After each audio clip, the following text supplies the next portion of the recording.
बिस्मिल्लाहिर्रहमानिर्रहीम। अस्सलाम वालेकुम नाजरीन, मेरी कोशिश होती है कि आपको अपनी हर वीडियो में किसी नई चीज़ के बारे में मालूमात दी जाएँ। तो आज की हमारी वीडियो एक ऐसे फार्म के बारे में है जिसमें मुख्तलिफ़ किस्म की क्रॉप्स लगी हुई हैं, फ्रूट्स लगे हुए हैं और लाइफ स्टॉक का काम भी है, फ़िशरीज़ का काम भी है। तो ये है जैमो ऑर्गेनिक फार्म्स। ये धोराबी डैम के पास है। ये चकवाल में बलकसर इंटरचेंज से तकरीबन कोई 15 से 20 मिनट की ड्राइव पे है और बहुत ही ज़बरदस्त जगह है। मेरे साथ मौजूद हैं जी मोइज़ साहब, जो कि इस फार्म के ऑनर हैं। तो इनसे हम डिस्कस करते हैं कि यहाँ पे इन्होंने क्या क्या लगाया हुआ है और कैसे लगाया हुआ है। अस्सलाम वालेकुम मोइज़ साहब, कैसे जी? कैसे हैं आप? बिल्कुल ठीक ठाक जी, आप ठीक हैं? अल्लाह का शुक्र। तो ज़रा अपने फार्म के बारे में बताएं, यहाँ पे आपने क्या क्या लगाया हुआ है? बेसिकली ये हमारा फार्म है जी धरावी डैम के ऊपर। इसमें हमारे पास मेनली कमर्शियल यूज़ के लिए 3 टाइप्स हैं सिट्रस के, जिसमें हमारे पास सेलुस्टियाना, टोरको और मोरो रेड ब्लड लगा हुआ है। उसके अलावा हमारे पास 5-6 वैरायटीज़ हैं ऑलिव्स की। उसके अलावा हमारे पास यहाँ पे 100 प्लस जो हैं डिफरेंट एग्जॉटिक प्लांट्स हैं, जिसमें एवोकाडोज़ हैं, डिफरेंट चेरीज़ हैं, पीचेस हैं। इसी तरह डिफरेंट हमारे पास जो है प्लांट्स जो है यहाँ पे लगे हुए हैं। प्लांट्स के अलावा हमारे पास यहाँ पे पोल्ट्री फार्म भी है, उसके अलावा कैटल फार्म भी है, फ़िश फार्म भी है। हमारे पास अपनी यहाँ बोट भी अवेलेबल है, बिकॉज़ हमें एडेड एडवांटेज है कि हमारी जो ज़मीन है वो वाटर फ्रंट है, उसका पानी के ऊपर। तो हम यहाँ पे एक बेसिकली डिफरेंट सा कॉन्सेप्ट पाकिस्तान में करना चाह रहे हैं, जिसमें हम एग्रीकल्चर भी जो है वो थोड़ा इंग्लिश स्टाइल में लेके चलें, थोड़ा साइंटिफिक तरीके से लेके चलें, जिसका ना सिर्फ हमें फ़ायदा हो बट बाकी भी पाकिस्तान में जो लोग हैं वो आके हमसे सीखें और हमारी जो एक्सपर्टीज़ है उसका फ़ायदा उठाएं। अच्छा मोहित साहब, आपने यहाँ पे ये सोयाबीन भी लगाया हुआ है और मुझे गवारा भी नज़र आ रहा है। तो ये आपने कब लगाया और इसके बारे में आप क्या बताएंगे? सोयाबीन का तो बेसिकली मकसद था कि पाकिस्तान एक मुल्क, हम यहाँ 180 अरब रुपए की इंपोर्ट करते हैं। रिसेंटली जो इंपोर्ट में मसले मसाइल आए हैं उसकी वजह से हुआ ये कि सोयाबीन की भी जो इंपोर्ट है वो बैन हो गई है। पोल्ट्री फीड में, फ़िश फीड में, कैटल फीड में सोयाबीन जो है वो मेन इंग्रेडिएंट होता है। इस टाइम पे सोयाबीन का रेट बीज का 35,000 रुपये मन चल रहा है। और हमने सिर्फ इसको अपने लिए, अपने फ़ायदे के लिए नहीं लगाया, बट हमने इसलिए लगाया ताकि अभी हमारे पास ये 1 एकड़ पे सोयाबीन यहाँ पे लगा हुआ है। इसकी जो एवरेज एकड़ से निकलेगी वो 20 से 22 मन होगी। 20 से 22 मन से हम ये करेंगे कि हम अगली दफ़ा अपनी पूरी ज़मीन पे सोयाबीन लगा देंगे, बिकॉज़ इसका बीज मिलना काफ़ी आजकल मुश्किल है। गुवार बेसिकली हमने लगाया हमारी सॉइल की बेहतरी के लिए, बिकॉज़ उससे होता ही है कि नाइट्रोजन जो है वो ज़मीन के अंदर सक करता है और उससे हमारी ज़मीन जो है वो ज़्यादा फर्टाइल होती है। जी, तो चलें जी, ज़रा आप अपने फार्म को दिखाएं। हम पहले सोयाबीन देखते हैं, फिर साथ सिट्रस देखेंगे और ऐसे ऐसे सारी क्रॉप्स इंशाल्लाह देखेंगे।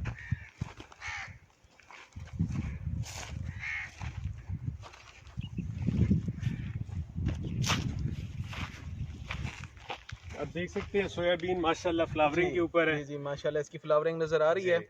तो अब इसकी फ्रूट सेटिंग हो जाएगी जी, तो इंशाल्लाह अगले तकरीबन कोई 1.5 महीने में ये तैयार हो जाएगी। 1.5 महीने में इसका बीज तैयार हो जाएगा। चलें जी, अल्लाह ताला बरकत दे। आमीन। उसके बीच में आप जिस तरह देख सकते हैं हमने यहाँ पे जो है सेलुस्टियाना ऑरेंजेस जो है वो बीच में लगाए हुए हैं जी और बेसिक पर्पस ये था कि हम जो बीच में ज़मीन है अपनी, जो कि इस्तेमाल नहीं हो रही थी पहले, उसको हम इस्तेमाल करें किसी फ़ायदे के लिए।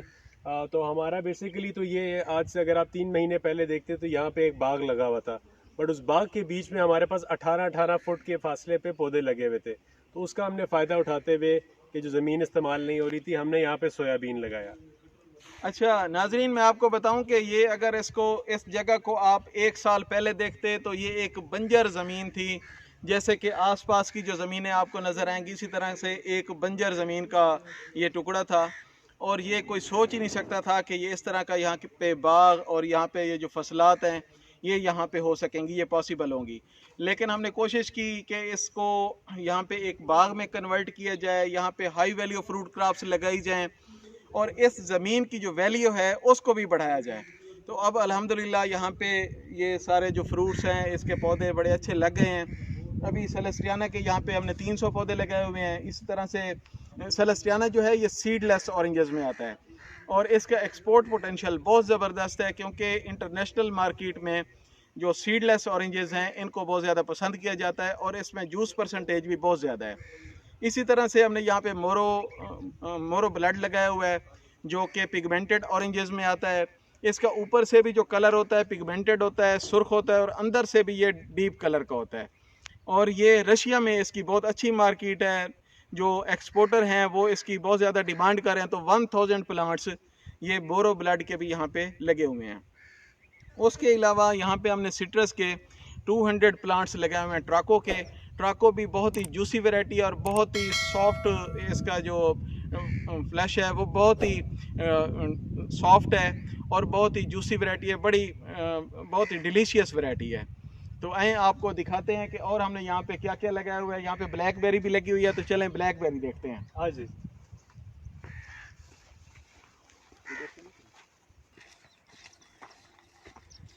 अच्छा जी, ये आपकी ब्लैकबेरी लगी हुई है। वही साहब बताएं ये कब लगाई थी? ये हमने जी इसी साल 2023 20 फरवरी को हमने लगाई थी ब्लैकबेरी। अच्छा, आपके मशवरे पे ये ब्लैकबेरी लगाई थी जी।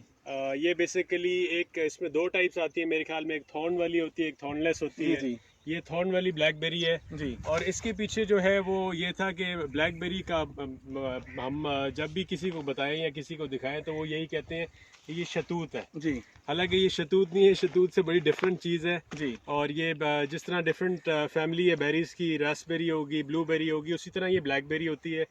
और इसका हम बिकॉज एक वेंडर हैं इस्लामाबाद फार्मर्स मार्केट में जहाँ पे मेनली टारगेट ऑडियंस जो है वो जो एक्सपैट पाकिस्तानीज होते हैं और फॉरेनर्स होते हैं वहाँ पे आते हैं। तो इस साल ब्लैकबेरी का रेट जो है उस मार्केट के अंदर 3500 रुपये किलो था। जी तो हमें उम्मीद है इंशाल्लाह कि हम नेक्स्ट ईयर इससे फ्रूटिंग लेंगे, बिकॉज ये एक साल में ही फ्रूटिंग पे आ जाता है। और मैं आपको ये बताता चलूँ कि 20 फरवरी को जब हमने लगाए थे तो ये एक डंडी होती थी और आज आप माशाल्लाह देख सकते हैं कि कितना फैला हुआ पौधा है। इंशाल्लाह इसको हम अनकरीब ही जो है इसको सपोर्ट के ऊपर हम जो है चढ़ाएंगे। और इसके एक और फ़ायदा ये होता है कि हम इसी पौधे के अंदर से जो है बच्चे ले सकते हैं और हम जो अपने पौधे लगे हुए हैं उनको हम बढ़ा सकते हैं। आपकी इस दफ़ा भी फ्रूटिंग हुई थी, आपने मुझे ये भी बताया कि इस दफ़ा भी आपकी इस दफ़ा फ्रूटिंग हुई थी, बट बिकॉज पौधा उस टाइम पे छोटा था तो इतनी ज़्यादा फ्रूटिंग नहीं हुई थी। इतनी हुई थी कि हम उसको बस थोड़ा सा चख लें। बट इंशाल्लाह नेक्स्ट ईयर हम उम्मीद करते हैं कि हम यहाँ से कमर्शियल जो है वो आउटपुट ले सकें। इंशाल्लाह जी बहुत ज़बरदस्त प्रोडक्शन इस दफ़ा होगी। आमीन जी। चलें जी, अब आप हमें क्या दिखाएंगे? ये नीचे सोयाबीन का ब्लॉक है, नीचे गवारा लगा है जी। सब ये गवारा लगा हुआ है। जी गवारा लगा है जी। बेसिकली तो हमारा पर्पज़ यही था इसको लगाने का कि इससे हम कोई आउटपुट नहीं लेना चाहते थे जी बट हम बिकॉज ये नाइट्रोजन जो है पौधा जो है सक करता है एयर से और उसको अब्जॉर्ब करता है ज़मीन के अंदर। जी तो उससे आपकी ज़मीन की जो है फर्टिलिटी काफ़ी बढ़ती है। सही। इर्द गिर्द जो आपके पौधे लगे होते हैं उनकी जो न्यूट्रिशनल वैल्यूज़ है उसको वो पूरी करता है। तो हमारा प्लान था कि हम इसी को यहाँ पे रोटेवेट करके जी जो है आउटपुट कोई ना लें बट बाकी अपने पौधों को यहाँ पे फ़ायदा पहुँचाए। जी, बस ये जब इसकी फली बनना शुरू होगी बिल्कुल तो इसको रूटावेट कर दिया जाएगा। ये आपकी ज़मीन की जो फर्टिलिटी है बिल्कुल जी वो इसको इम्प्रूव करेगा। बिल्कुल। तो अभी आप हमें ऑलिव दिखाएंगे। ऑलिव आ जाइए चलें। देखते हैं।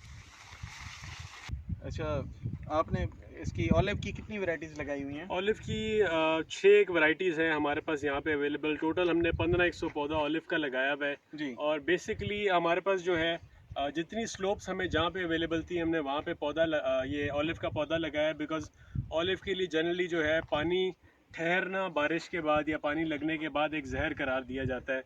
और ऑलिव के पौधे जो हैं वो हज़ारों साल जीते हैं। आप अगर गूगल पे सर्च करेंगे तो आपको पता चलेगा ऑलिव के पौधे आज से 10-10 हज़ार साल पुराने जो हैं आज भी दुनिया में दिखाई देते हैं। हमारे पास यहाँ दोनों ग्रीन और ब्लैक ऑलिव दोनों की वैरायटीज़ जो हैं यहाँ पे अवेलेबल है जी। अच्छा, ये आपने स्लोप्स पे लगाया है ताकि ये आपकी जो जगह है वो उसको भी कम घेरे और ये जो आपकी ज़मीन का जो कटाव है बिल्कुल बिल्कुल वो ज़मीन आपकी कटाव से भी महफूज रहे। बिल्कुल तो ऐसे ये तो ही बड़ा है। ज़बरदस्त आइडिया है। बिल्कुल। अच्छा, आपने इसमें मल्चिंग भी की हुई है। मल्चिंग भी की हुई है। बेसिकली आजकल आपको पता है धूपें काफ़ी तेज़ है, मानसून का सीज़न बिल्कुल ख़त्म हुआ है। जी तो जब धूपें तेज़ होती है तो जैसे ही पानी दें और अगर आप मल्चिंग आपने ना की हो तो आपको ऐसा लगता है कि आपने पानी दिया ही नहीं है अगर जी। आप घंटे बाद आके पौधे को देखें। अच्छा मोई साहब, अब आप हमें किधर लेके जाएंगे? अब हम आपको अपना जो हमारा केज हमने यहाँ पे लगाया हुआ है, जो कि हम सबसे खूबसूरत एरिया मानते हैं, बिकॉज हमारी लैंड की खूबसूरती जो है वो पानी के साथ ही आती है। जी। तो हम जो अपने फिश केज लगाया हुआ है, जहाँ पे हमने तिलापिया रखी हुई है, वहाँ हम आपको लेके जाते हैं और हमारी जो बोट भी वहाँ खड़ी है वो भी आपको दिखाते हैं। यहाँ पे तो बड़ा खूबसूरत डैम है, ये साइड तो बहुत देखने वाली है जी। बिल्कुल जी। चलें जी, वो उस साइड पे आए जी। देखते हैं, डैम भी देखते हैं।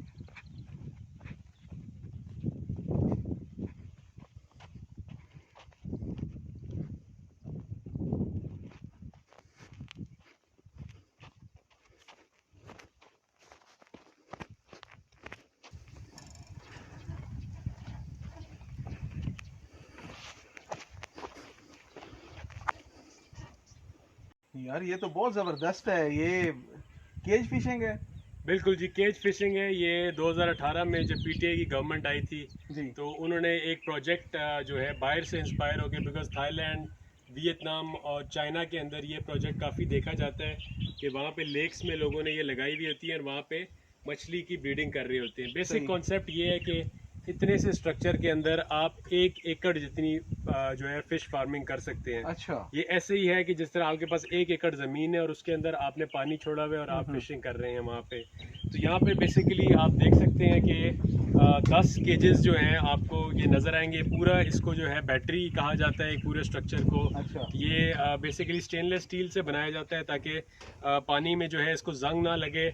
और इसके अंदर होता ये है कि अब एक बैटरी के अंदर 10 सेल होते हैं, ये एक सेल है। जी। हमने यहाँ पे तिलापिया मछली छोड़ी हुई है और ये गहराई में जो है 20 फुट होता है। तिलापिया वो मछली होती है जो आके अपनी बिल्कुल सरफेस के ऊपर से खाना खाती है। तो यहाँ पे जो फीड है हम 4 टाइम दिन में डालते हैं इनको 3-3 घंटे के इंटरवल से।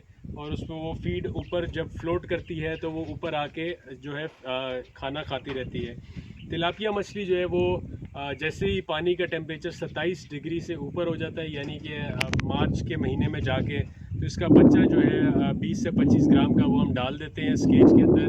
और हमारा आइडियल टारगेट ये होता है कि हम उसको 1/2 किलो जो है एक्सीड करवाएं और वो भी नवंबर से पहले कराएं, बिकॉज नवंबर में जाके आप देखते हैं कि जो टेम्परेचर है वो 27 डिग्री से नीचे जाना शुरू हो जाता है पानी का। तो उसमें होता ये है कि मोर्टेलिटी मछली की स्टार्ट हो जाती है और ग्रोथ भी रुक जाती है। ग्रोथ भी रुक जाती है, बिल्कुल। अब ये जो एक पूरा स्ट्रक्चर है, इसमें हुकूमत के मुताबिक आप 20,000 मछली जो है वो बड़ी कर सकते हैं। ये सारे ये जो ये 10 ये ये नजर आ 10 रहे हैं। सेल के अंदर आप जो है 2-2 हज़ार एक में डालें तो आप अच्छा। 10 के अंदर 20,000 जो है वो पूरी कर सकते हैं मछली। ये कितने बाई कितने का है एक? ये जो 20 सेल है? 20 बाय 20 फीट का है और गहराई में ये भी 20 फीट है। अच्छा, ये पानी तो आपको ये बाहर से ही मिल रहा है? पानी बाहर से मिल रहा है बेसिकली।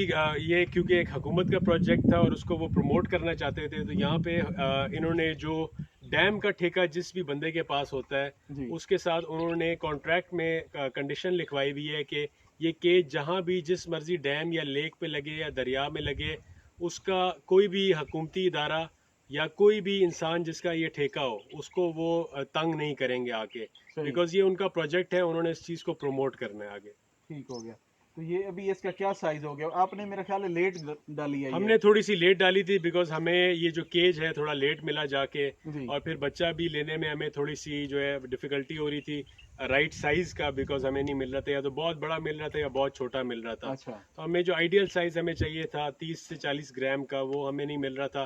बट जब हमें मिला तो ऑलमोस्ट आप समझ लें कि अप्रैल का महीना जो है वो आ गया था।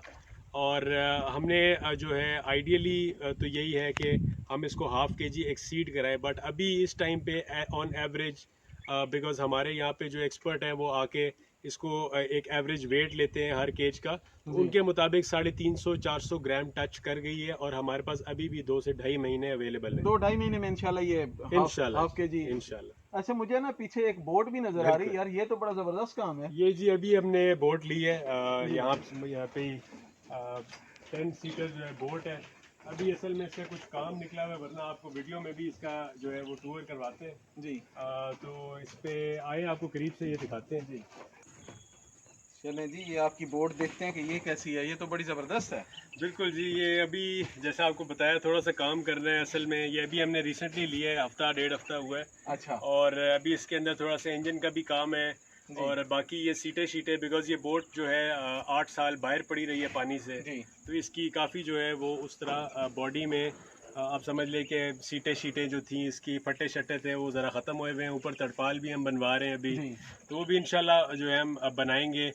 बेसिक पर्पस तो ये फिर जब ली थी बोट यही था कि हम जो है यहाँ पे जो भी विज़िटर आएँ और उनको आएँ फिर आएँ, बट हम ये इंशाल्लाह प्लान है हमारा कि हम इस पर कमर्शियली जो है परमिशन लेने के बाद, बिकॉज डैम में बोट इस तरह नहीं आप चला सकते, परमिशन लेने के बाद हम यहाँ पे कमर्शियली भी चलाएं और लोगों के लिए हम आसान बनाएं हमारे फार्म पे आना, फार्म को विज़िट करना, बोटिंग करना, यहाँ पे अपनी फैमिलीज़ के साथ लोग आएँ, लोग अपने दोस्तों के साथ आएँ और इन्जॉय करें यहाँ पे आके पिकनिक मनाएं और यहाँ पे अपना डे स्पेंड करें और मज़े करें।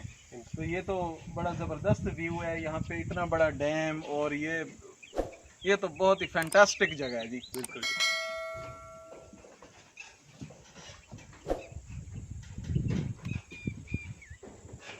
अच्छा मोई साहब ये बताएं, मुर्गियाँ भी यहाँ पे नज़र आ रही हैं, तो ये इनके रखने का क्या मकसद था? बेसिकली तो हमारा यही था कि हम घर के लिए जो चिकन इस्तेमाल होता है उसको हम यूटिलाइज़ करें और अंडों के लिए, बिकॉज अंडों की मार्केट हम जो मैंने पहले भी जिक्र किया था, इस्लामाबाद फार्मर्स मार्केट हम जाते हैं, वहाँ पे देसी अंडों की काफ़ी जो है स्कोप होता है, तो इसीलिए हमने वहाँ पे भी अंडों को यूटिलाइज़ करने के लिए हमने ये गोल्डन मिस्री जो ब्रीड है वो यहाँ पे रखी हुई है, बिकॉज अंडों में सबसे बेस्ट यही जो है वो आज तक लोगों ने जो भी एक्सपर्ट्स ने भी बताया कि गोल्डन मिस्री अंडों के लिए सबसे अच्छी रहती है। आपने सिर्फ अंडों के लिए रखी है या कोई गोश्त के लिए भी कुछ रखी है? गोश्त के लिए घर की हद तक है इस टाइम तो कि घर में ही जो यूज़ होता है हम उसके लिए ही कर लेते हैं, बट मेनली तो हमने अंडों के लिए ही इनको रखा हुआ है। ये यहाँ पे रहती है या इनको ओपन भी आप हम शाम के टाइम पे एक बंदा होता है जो उनको खोलता है और उनके साथ ही रहता है, ताकि बिकॉज ये एक वाइल्ड जगह है, कोई भी चीज़ आ सकती है अटैक करने के लिए, तो हमने ये शाम को हमने इसीलिए गेट बड़ा बनाया हुआ है कि हम जो है इनको शाम के टाइम पे खोलते हैं, बट इसके अलावा हमने अंदर कमरा भी इनका बनाया हुआ है जिसमें मेनली हम ये चूज़ों को रखते हैं और वेदर से बचने के लिए हम रात को उधर बंद कर देते हैं। अच्छा, अब आपकी हम गोट्स देखते हैं। जी ज़रूर जी, चलें जी चलें जी आप।